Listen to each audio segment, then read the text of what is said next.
I'm here with Shane Stevens. Woohoo! And yeah, this is another great episode of the Founders Path podcast. And we're just going to get straight into it. It's where founders and owners actually share their stories so that you can avoid the I wish I knew syndrome. And Shane has a gazillion stories, and we're just going to have a blast with this and just talk about what he's up to and how he has solved some of the challenges in the industry. Welcome, Shane. Hey Valerie, thanks for having me. Appreciate the opportunity to discuss everything. Yeah, there's a wide open field of conversation that we can have on this topic. I know, because you and I have had several chats, and we have, We have. and I don't think our guests will listen much longer than about a half an hour, but I know that. Um, Actually, I was on my phone this morning and there was this big pop-up of sharing like um, the actual generative AI models that are winning in the search engines right now. And I was looking at like Grok, and I was looking at ChatGPT, and I was looking at Gemini. And Gemini was actually making uh, quite a comeback, but it was still 80-20. And then the rest of them, Claude and the rest of them were like way down, and yeah, way down in really the toilet is what I would call it. And I was like, anyways, and then it had a bunch of agents like in healthcare and customer success and everything else. And You can't throw a rock and not hit a new agent out there every day. exactly. And I know one of the biggest challenges that I try to tell when I am helping organizations architect their business planning and how they're going to build their business is if you're fundamentally building it on the premise that your business is AI, you are back in 2006 with the old SaaS models of software development, and we all know how many tools of those are out there right now. Yeah. So, anyways, I know you have a lot to talk about on that subject, and so I'm going to let you tell a little bit about your story. Thanks for the opportunity to come on again. Yeah, right now leading Synchops Technology Solutions, based here on the west side of Houston in Katy. Katie's a growing area like all of Houston. There's not a lack of opportunity in verticals, especially in oil and gas, legal, finance, you name it, right? And Yeah. people don't understand the size of Houston sometimes, the fourth largest city, about to overtake Chicago, right? So we'll be Yeah. behind New York, LA, pretty soon. And with that growth, there's opportunity and also a little chaos. So you have to tame the chaos and all.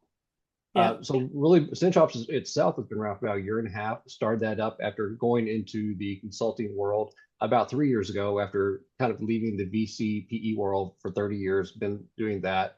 Always kind of described it as we were the fixer-upper of software companies. We'd come in through acquisition, buy companies, fix them up, so to speak, in the sense is from a financial standpoint, technology standpoint, teams that also led to different acquisitions and mashing up, and that would get then sold off to the next investor, and then you would move on and do that again. So we did that for quite some time, and it got to the point where it was like after the last one, had the conversation sometimes, and my wife goes, "Are you sure you want to do this again? Can I do it again? Yes, but do you want to do it again, or do you want to do something on your own?" So before getting back in the fray, kind of sat back and said, "Okay, let's go."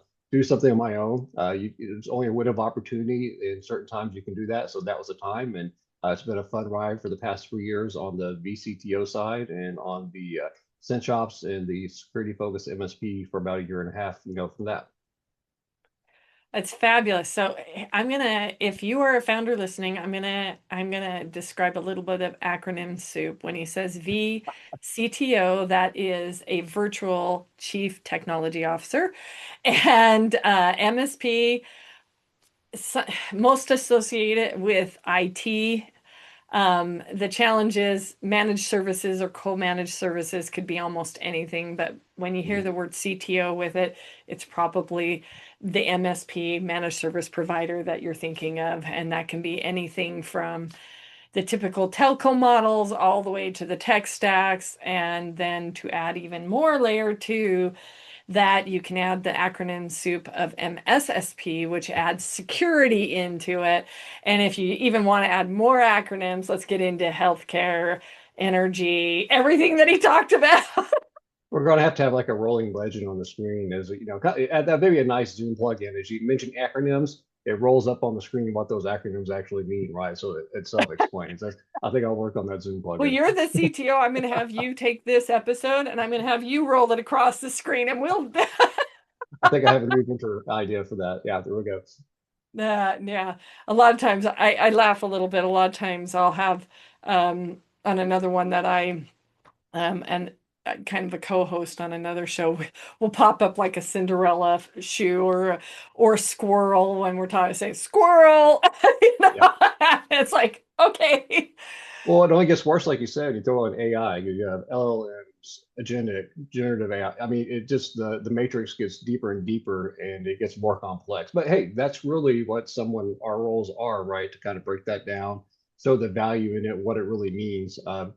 Text tech, that's cool. I can talk ones and zeros all day. That's why I enjoy.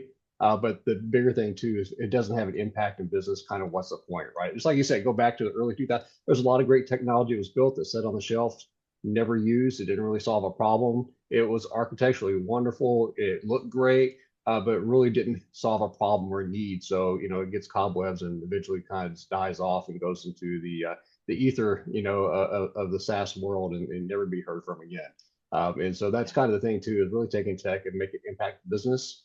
We just say impact business, really just talking about the owners and the teams on those businesses as well. Just trying to make the business better and grow and their lives easier. Yeah. So let's back this up a little bit. So for we call this the founder's path, but it's just anybody who is starting a business or a startup.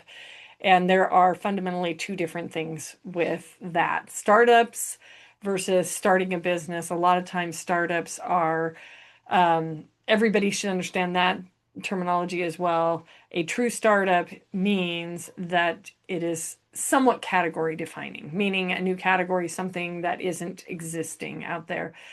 You can disrupt a market with an existing category.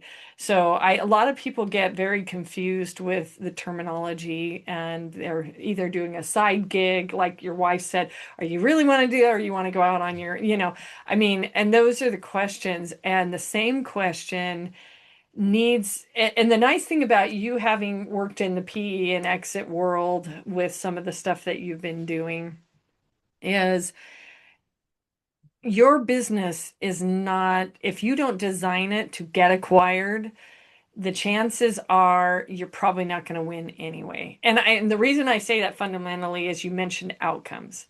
Now, Mhm. this is very important. This is what Shane does.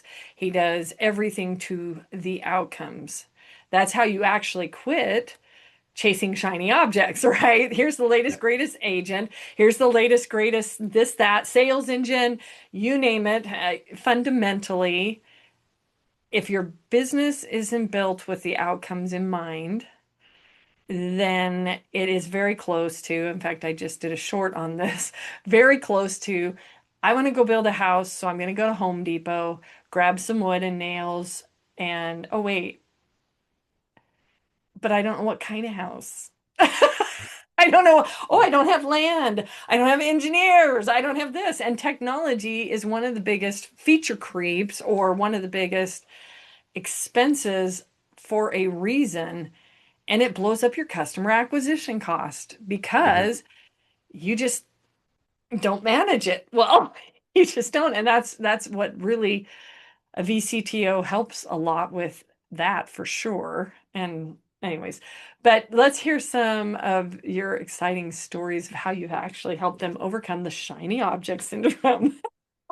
Well, I think you hit on a good point, which is really kind of what's your outcome, acquisition, and kind of coming from that background, the thought was, how do I position everything so when that time does come, and that is a goal, right? At some point down the road, it may be either handing off the reins to someone else and keeping the business or an acquisition, but either way, have it in a state in which it's easily done, and the fact that you're not scrambling. All too often, you talk to people who say, "I think the business has grown to that point," which it very well may have, but it's not operationally in a point for someone to come in and acquire.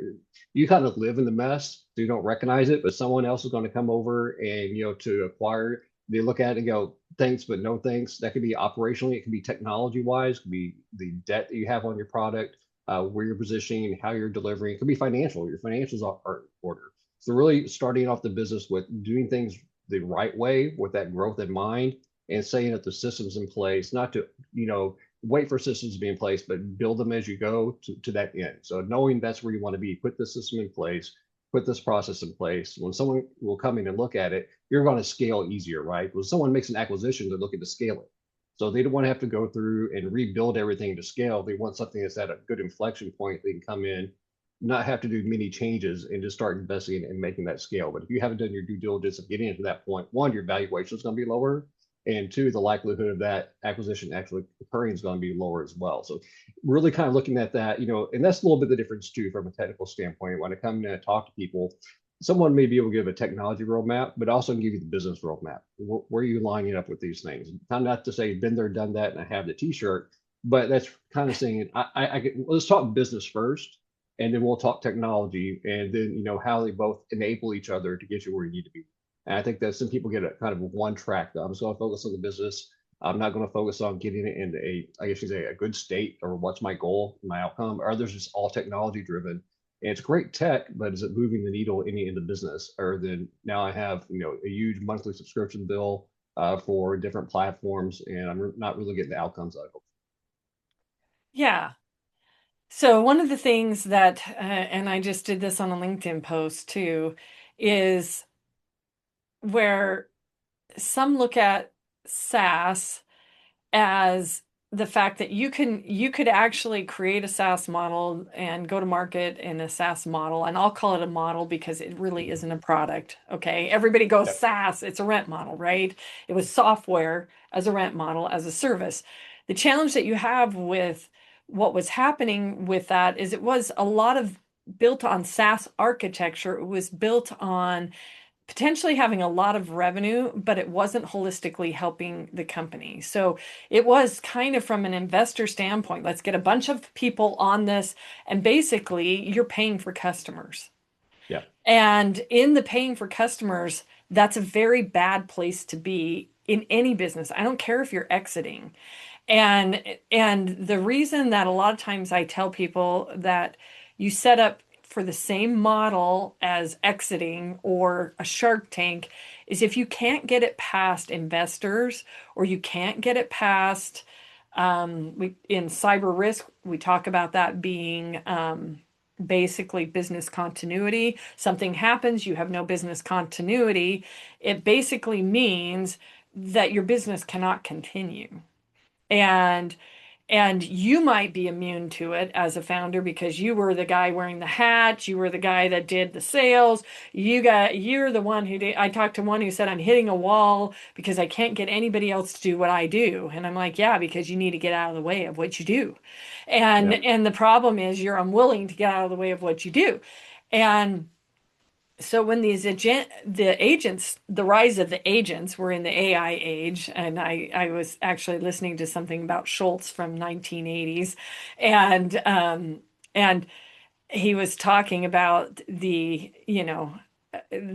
information age. Well, we're AI on top of the information age, so we're the AI age, and in the AI age, um, the only difference is you treat it more like an employee than you do a SaaS model, right? I mean, it is an employee, Yep. it has an outcome.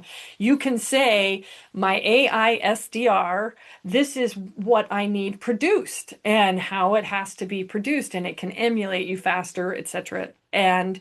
But you still have to approach it from an employee standpoint. You still have to give it KPIs. You still have to give, it's no different than that. And so when you're saying from the business standpoint, let's look at the business first, then pull up the tools. That's business foundations 101. And this is where I find that most organizations fail because they do not architect the business appropriately for their environment. Maybe they try to repeat or do a franchise model or whatever. And you hear franchises fail every day, even though it's a Yeah. proven model, right? And so I love what you're doing with this because it is always from the outcome in mind of the environment, the business. Doesn't have everybody says, well, I'm a not, you hear people go, I'm a nonprofit. And it's like, doesn't mean you're not a business. It doesn't Right. mean you don't need to run with, you know, with paying people to work on what that is. Nobody's free just because you're a 501(c). You know? The mechanics stay the same, right? The outcome, the goals may be different, but Yeah, the moving parts are all the same and have to be orchestrated just like they would in a for-profit business at that point. at that point. And so I just love what you've been doing in the space because I feel like you're also offering um an assessment. And everybody says, well, we're so tired of assessments. And I'm like, yeah, Mhm. but you won't do a freaking assessment on your own self. So you might as well do an assessment. You know? Well, I think that's a good point. I mean, everybody throws an assessment. There are assessments and there are assessments. There's the kind of like the cookie cutter assessment, and there's also let's get real assessment. Yeah, If you really want outcomes and you want things that are different, let's see why things aren't progressing. Let's ask the hard questions. Let's get it can be from a technology standpoint, it can be a personal aspect, the way you do business, and being able to have those conversations as well. Having built teams, worked with individuals, right? I mean, I always say technology is a kind of very personal, especially from a coding's perspective, right? You have artists, you see the output of their work and the artistry they create. Technical people, especially your even better coders, they're kind of like digital artists, right? They have an outcome, they create something, they invest themselves in it, yeah, and that's the aspect of it. So there's the personal aspect then impacts the outcome. So if that personal aspect and the way teams work, the right individual's role, that outcome isn't going to be the same technically either, right? So they're not machines or individuals who have a great technical aptitude and a bit of artistry to figure out how to make things work in that world. And how do you do that? And that's even going to become more important, and kind of like you mentioned it with the orchestration agents, because that's really what's happening.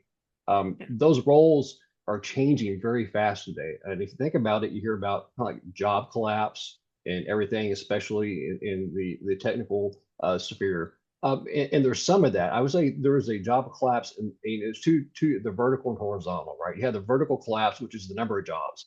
That's dropped quite a bit. It's not as much as I think it will. It's been, I think, if you look at the latest numbers last year, officially, tagged with loss to AI, it was about 150,000 tech jobs. That's yeah, significant. Was that all really for tech jobs and they are right sizing and using the AI as a cover? Yeah, let's admit a lot of those jobs that was just blaming AI for reductions and a lot of that. But I think that as everything develops, the vertical number of jobs are going to decrease. But really, the collapse is horizontal. And I say that because the horizontal collapse, which is really going to drive the numbers collapses, you don't need as many people to do what you needed before in the sense of if you know what you want to do. If you go back to outcomes, before, if you had an outcome as a project manager or a product owner, you had a product owner, you developed the specifications, you knew what you want to do for business, you go find a front end developer, a back end developer, a platform team, and then build it out. Well, now with the rise of just kind of with just the agent driven and the AI and enabled development, a product manager now can develop something very specified, give it to an agent or a fleet of agents that have specialties in these areas and build it and come back to it and iterate on it. So yeah, that really is that knowledge. Your new knowledge worker is that product manager, front end, back end, and platform all collapsing into a single role. But that means that single role has to have enough knowledge about all those things to make it happen.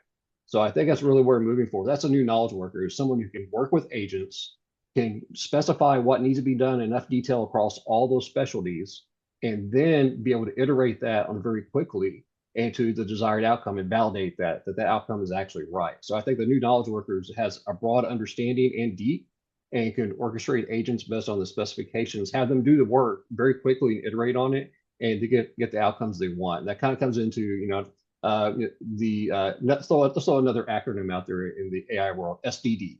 It's spec-driven development. So that's a whole, kind of like you see the agents don't necessarily give you what you want. So it's kind of going back to the old waterfall method where you define everything really well, then give it to, your AI agents to go build. And the idea is the outcome is a lot closer than it would be if you just start off fresh and you do some vibe coding. Vibe coding has its uses, but if you're writing more complex software, do everything specify, give it to the agent. And the difference with the waterfall is then that feedback loop was a lot shorter. It comes back Yeah. with something very quick in hours instead of days or weeks like your typical engineering team would and platform team gives it to you for review. So you give it to the agent, a couple of hours, it comes back, it has it, and you keep iterating through that. So it's kind of a little bit of the waterfall with more with some agile into it. I was going to say you're describing waterfall with agile because when waterfall, and maybe people who are listening to this, because this is not all just tech, but waterfall, when you used to program waterfall, you could only do so many updates and you had to start over. And then you had like complete new builds each Mhm, time. And in the agile environment, it's just like sports, right? If you're very agile and nimble, you could keep that going and going. And that's what that it you could iterate much faster and then we could get into all sorts of other tech terminology. But what I like about what you're saying with that environment is the knowledge base. And it does, a lot of times we talk about especially if you're a founder and you're trying to start a business and you're trying to decide about your product, when you're dealing with a product, period, you always do due diligence on that product, whether that's a service, yourself, or whatever.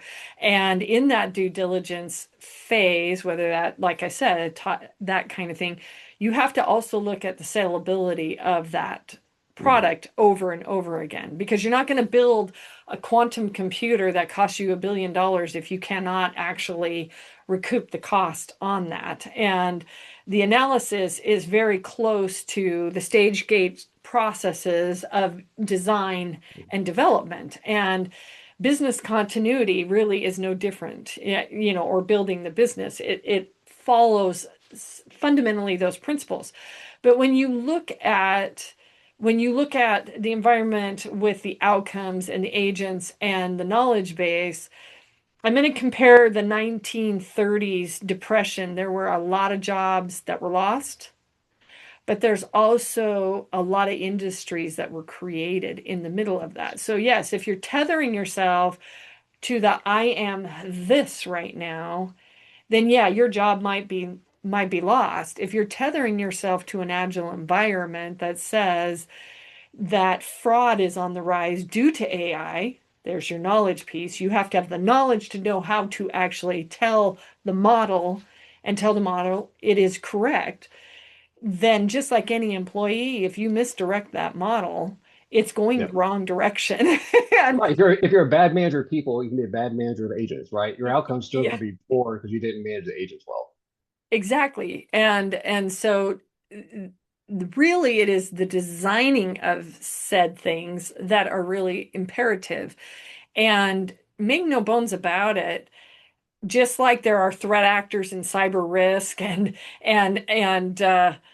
somebody did a post I've been talking about, it's Terminator against Terminator, right? I got my AI against your AI and all this kind of thing. And somebody did a post and they were just like, well, it's going to eventually be just the AIs talking to each other. And I was like, yeah, well, you know, Thank You for Being Late by Thomas Friedman talks about Watson and talks about activities that are threat actors using clear back when a similar thing. There is always going to be the dark side and the Mhm. other side. So there will always be job creation for detection of fraud, for detection of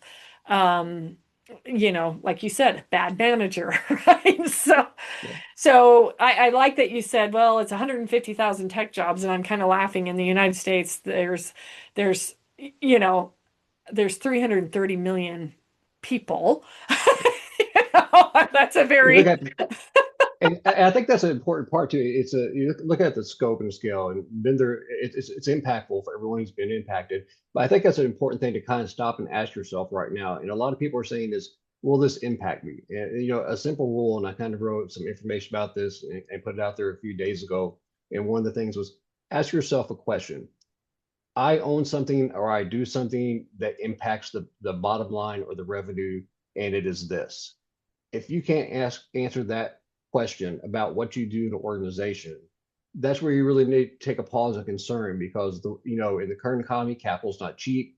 There is some AI consolidation. So if you're not directly related to, own, drive, significantly involved with a process, something that drives revenue, that drives value in an organization, and you can very explicitly say what that is, you kind of have to do a gut check and say, how long is this role going to be secure? And then what else might I start already looking at doing in the future that does meet that, where I can provide that value? Because it's really the distance between value.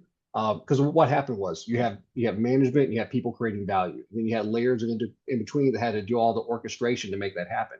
Those middle layers of orchestration are going away. So what's happening is that the people who are driving the business, making the capital investments, and the distance between those who are driving the value directly, that it's collapsing at that point. And when I say collapsing, it's the roles and and the opportunities within that space.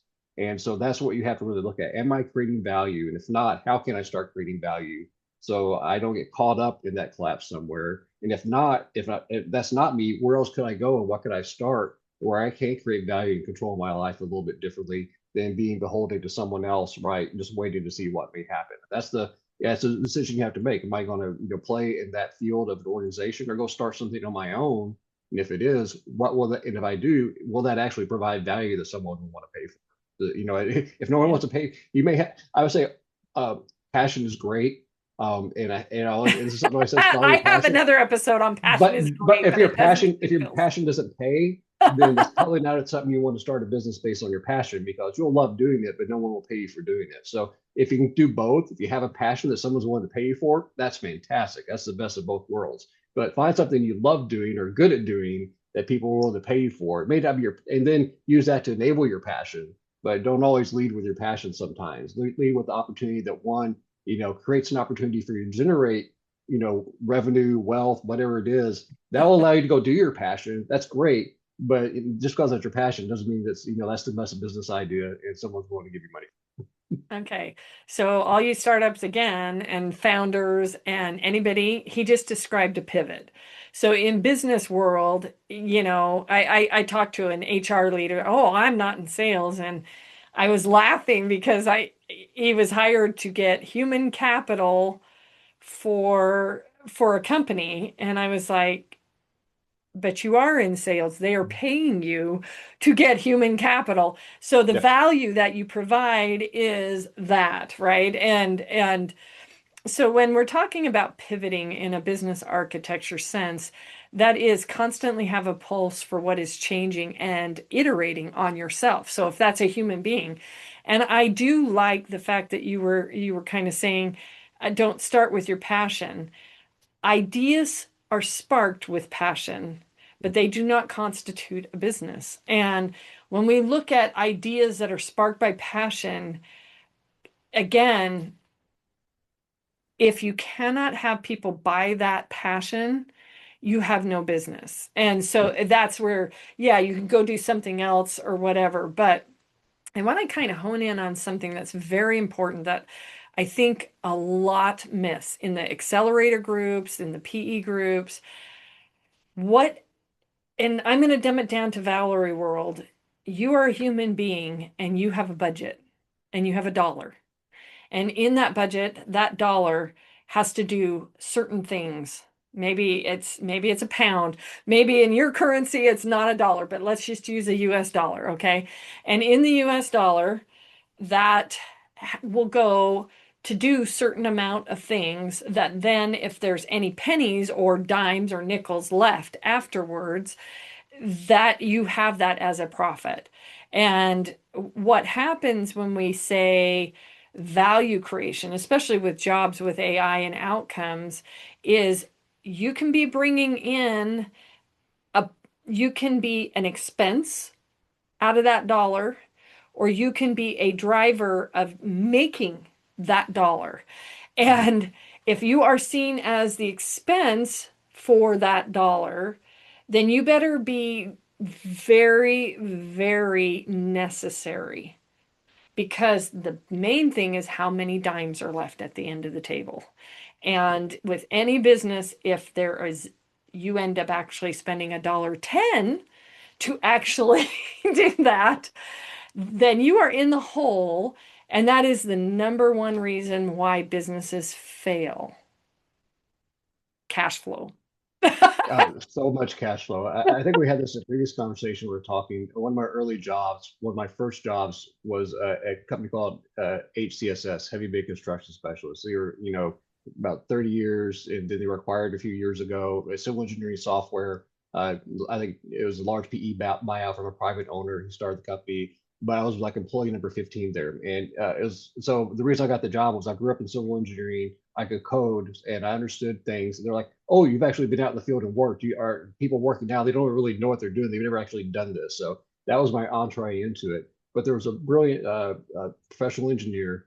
His name was Chris, and Chris, we had a cash flow module in the system, and so it was very advanced. And he was teaching me on it when I first came on. But he said, before anything else, he goes, "What I'm going to show you is the most important thing you'll ever learn." I think I was like 23 at the time. He goes, "The reason most businesses fail." And he started talking about cash flow. He just explained cash flow to me. I was a ones and zeros technical person. He broke it down. He goes, "Now let's break into the technical aspects of cash flow and let's get into the nuts and bolts of the calculations." But he led with that was, if you don't get this right, you could have the greatest offering, the greatest solution, but if you can't keep the business afloat, it doesn't matter. So then we went to cash flow to put an entirely different perspective on it. So that stuck with me. If you don't get cash flow right, nothing else matters, because you don't get to live to fight another day, for that next battle that you hope you win. That is why that is one my number one forecast KPI. When I Mhm. am building out business models, and everybody's like, "Oh, I thought you were sales. Oh, I thought you were this." I thought, and I'm like, "Yeah, but you will not win." And yes, it can. Yes, and you cannot win unless you forecast staying in business. Yeah, And without cash flow, you are out of business. And the reality is, you could have all the revenue in the world, but if your expenses are more than the revenue, and that's where the SaaS model dies. That's where they actually live and die, their burn rate. You have to actually forecast the burn rate. And people like to overcomplicate it, yeah, but it isn't. It is, how long will that dollar last through months and time, and how quickly will you burn? And that is actually one of the numbers when you're getting investment that they ask. mhm, Fundamentally, that is why if you go to get a home mortgage, the lender will say, "Well, what's your DTI?" yeah, Because they want to know over time, can you actually sustain burning through paying for this mortgage? And a lot of people they don't treat their businesses that way. They treat their yeah, businesses. I had another owner, he goes, "I wish you could just explain, I have this $2.5 million business and I want to grow it, but I just don't understand financials." And I'm like, "Okay, here you go. yeah, Go buy the book, go buy the game Cash Flow by Bob Kiyosaki and play and read Rich Dad Poor Dad and learn the financial statements yeah, from a I you don't need a CFO. You don't need a controller. You need to know the fundamentals of what that is. And yes, you do need those eventually, to help you with them, because you don't have to know everything, but you do yeah. need the fundamentals of that is business continuity 101. You Well, I don't was have going to enough. say, you said it so well before. That's another case in point. It really is business 101, right? The outflows can only, exceed the inflows for so long, given off what you started off with, or you have to have more inflows to keep you going, right? Or you're going to run out. And back to the point we had before, is the business aspects haven't changed. The business rules are kind of like rules of the physical laws of the universe. Businesses rules haven't changed. Now, the speed at which you get there, how quickly they happen, how fast it happens, that speed of starting up a business, the speed of getting from failure, you may fail a lot faster too, right? So I think the time to failure can be a lot faster, but the rules haven't changed. But I think the complexity and the speed of change, and that Yeah. means even more so, well, you have to be diligent with that up front, because there's not as much time to course correct. So you better Yeah. start off that way with those concepts in mind, because by the time you start to try to figure them out, it may be too late. So have, just like we started before, to be acquired, those are fundamentals. You know all that. If your outcomes to be acquired, you'd be following that from the very beginning. and not 3 years later then trying to figure out, can I stay afloat, or why are my margins low, and why am I not growing or being able to invest back in the business. But it's just the acknowledgement of business fundamentals haven't changed, software fundamentals haven't changed, the complexity of and the speed of change has increased, right? So they're happening Yeah. faster. It's just, but the laws stay the same. Yeah. And we could get into the types of meetings you should have and all of those things. But the reality is, um, most of the businesses need to plan for a recession. And people always say, well, why would you say that? And it's like, because then you have forecasted so that you can actually keep going. If Yeah. you have here's my plan A, B, C, and I don't care what operating system. It doesn't matter if you do EOS or whatever, if you don't even have the foundation in place for all of that. And that's a whole nother dialogue. But um, Well, that's a good so point, because we used to use the model we had, worst case, most likely case, best case. And what you would manage from was the most likely case. If the best case happened, great, that was gravy on top. If the yeah. worst case came, that difference that you had to make up between the most likely case and the worst case is less than if you would have built your projections off the best case, and that's a big correction to bring things back in alignment.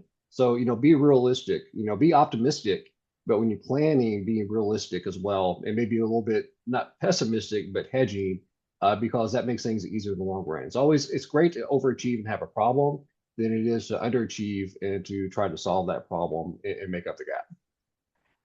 Yeah, and you might need some help with that because you're too close to it. Yeah, that's true too. When I've had to help organizations with that and they need to get out of their head on some things because you'll always have some that are super optimistic, and then you have the naysayers that are really negative, and there's a middle meeting of the minds of what's real. That's Yeah. why I always say, if you're somebody who I wear a t-shirt that says 5 out of 4 people hate math, because I was a 5 out of 4 person hate mather. But the reality is, it is unemotional. It takes Yeah. all of the emotion out of it. And so your outcomes are always tethered to the financial statements when you're commercially architecting a business. It is always tethered to that. I don't care if it's for your operations team, I don't care if it's for your sales team, I don't care who it's for. All the outcomes need forecasted with all of that in mind. Yeah. And honestly and truthfully, that's where you end up with technical debt, you end up with human capital debt, all of the different things that you haven't monitored well enough because you haven't really done that. It doesn't matter if it's human or AI. I guess that I'm sure somebody has already coined that phrase, but I'm from the Star Trek era, right? Same.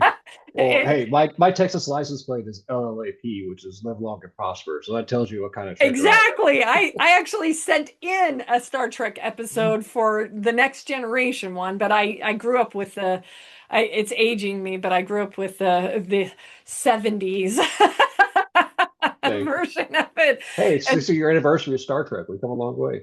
yeah, yeah, and when all these people were doing these prompts, and teaching people to prompt, I was like, well, but isn't that just Yeah. very easy? I You was would like, think, what's the right? trick here? What's the trick? That's just computer. Just tell it what you want it to do, and be very methodical about it and have it done. Well, I think it's a good point you're talking about this. And this is something I heard recently, which is a good paradigm. Like, where do I start? And someone said, keep it very simple. And they called it like you may do the 5, 5, 5, 10, 10, 10, 15, 15, 15, or 20, 20, 20. And it was basically, it's set out the goal every quarter. I'm going to increase my new sales by 10%. So new revenue. I'm going to increase my revenue from existing customers by 10%. That's 10%. I'm going to reduce my cost by 10%. I'm going to look at what my costs are, and remove those. Ideally, if you make that, what kind of impact did you make to the business in one quarter? You increased by a little bit here at 10%, 10% increase in existing customers, 10% reduction in cost. That's 30%. Now, can you do that every quarter? You may get 10, 8, 5, but still, if you do that quarter over the course of a year, it adds up. But that's that very methodical planned approach that you have to have. So if you haven't planned it out, you can't make those type of adjustments. I want to do this quarter this much more. Well, much more than what? Well, I don't know. Well, you should know. So that should be your baseline, what your target is, what you're committed to, or what's there. So how are you going to improve that? So you can't get anywhere if you don't know where you're starting from. Is I guess is what it comes down to. Yeah, I quote Alice in Wonderland. Doesn't matter where you go. If you, the Cheshire Cat all the time. Doesn't matter Yep. where you want to go if you don't know. And I love your 10, 10, 10. I'm going to have to sort of look at that in the forecasting realm. I like to also pressure test that against market responsiveness for competitor response. Mm. And the reason I say that is you could say, okay, if you could do 10, 10, 10. Fabulous. But if the market says you're going to have to do 30 because you'll be out of market, then you better come up with a plan to figure out how to do 30. And Yeah, yeah, yeah. The numbers don't lie, right? The math and the money, tell the truth. That doesn't mean that's not personal. There's a lot of blood, sweat, and tears and passion that we talked about you put into it. But when yeah, it comes down to it, that doesn't pay the bills. The passion doesn't pay the bills. Passion doesn't pay the salaries for your teams, right? Think about it for them and their aspects as well. Your business, their yeah, livelihoods, their families. That's a responsibility. So you kind of assume you do that gut check and get real. Just the better off it is for everybody at that point. yeah. Well, this has been a fabulous show. If anything else, I learned a bunch from you, Shane, as always. Same. And um, honestly, I don't want anybody thinking that Shane is a CFO or I'm a CFO, or maybe we are, maybe we're pivoting. Yeah, could I be the have a next phase, right? recommendation that says I'm the best CFO out there, and I started laughing, and it was because I'm financially minded in a business sense. Yep. But yeah, I think honestly, what Shane is building is fabulous, and especially if you're a founder that needs some real help with staying away from the shiny object syndrome with the VCTO kind of environment, meaning that technical debt and making sure that you have the right technical for what you're actually doing, but also just business in general. Shane, where can they talk to you? Where can they reach out to you? And spell it because sometimes people just listen. It'll be in the show Yeah. notes.